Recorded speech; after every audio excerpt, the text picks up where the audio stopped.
Že od nekdaj sem si želel iti v misijo. Lansko leto sem se odločil, da grem v Indijo, v center Matere Terezije v Kalkuto. Tja me je vodilo hrepenenje, da bi se podaril. Da bi se podaril cel. Med pripravami, ko smo skupino načrtovali, ko smo hodili po župnijah, ko smo zbirali sredstva, ko smo se pogovarjali z ljudmi, ko smo se pogovarjali med sabo, sem si rekel, tako da grem tja, v bistvu brez pričakovanj, da bom poprijel za katerokoli delo pač pride. Ko smo prišli v Kalkuto, sem videl veliko revščino. Ljudem sem res lahko pomagal, delo me je zelo osrečevalo.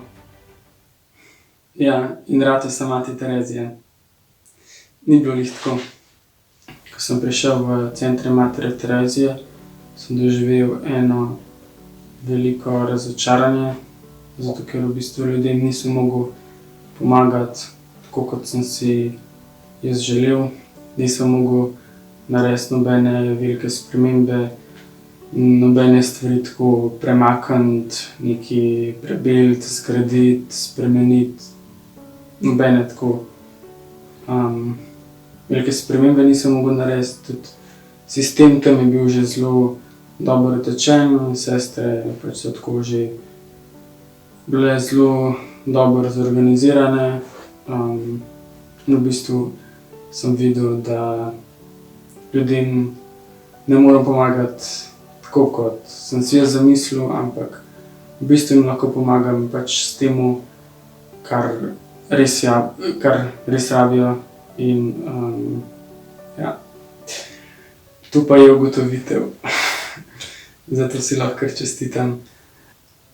Ugotovil sem, da v bistvu drugemu lahko dam največ, če ga vidim tam, kjer res je, tudi če je to samo preprost stisk roke, objem, nasmeh, da nekomu pomagam pri tem, ko težko je, ko gre težko na stranišče. V bistvu čisto neke preproste stvari, skrb za drugega, kjer ni nobene velike spremembe, ampak v resnici velika sprememba se je pa zgodila v meni. In tudi videl sem, da v bistvu me to res osrečuje, ko lahko drugemu pomagam tam, kjer res je. In koliko je v bistvu lepo biti skupaj z drugimi v tej resnici, kjer drug res je. In kar ti hočem jaz zdaj povedati, je glih to, da sem jaz v svojem življenju zmeraj ali pa velikokrat, pač ne samo v Indiji, ampak velikokrat srečal drugega ali pa srečal Boga ravno v teh razočaranjih, zato ker smo v bistvu takrat srečal resnico, kje je drug, kje je Bog.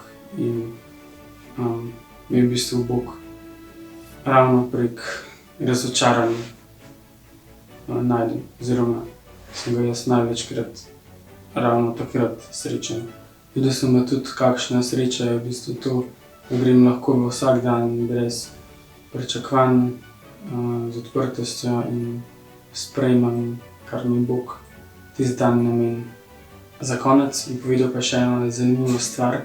Ko sem jaz videl te sestre, Matere Terezije oziroma pravilno usmiljenke ljubezni, one so, tam jih je bilo približno 60, 70. To, ko so pa one bile srečne, ta izkušnja njih srečati, no, v temu, ko vem, kaj počnejo, in jih srečati, sem videl, koliko so lahko srečne, res vidim, no, kakšna sreča je lahko, ko se podariš drugemu.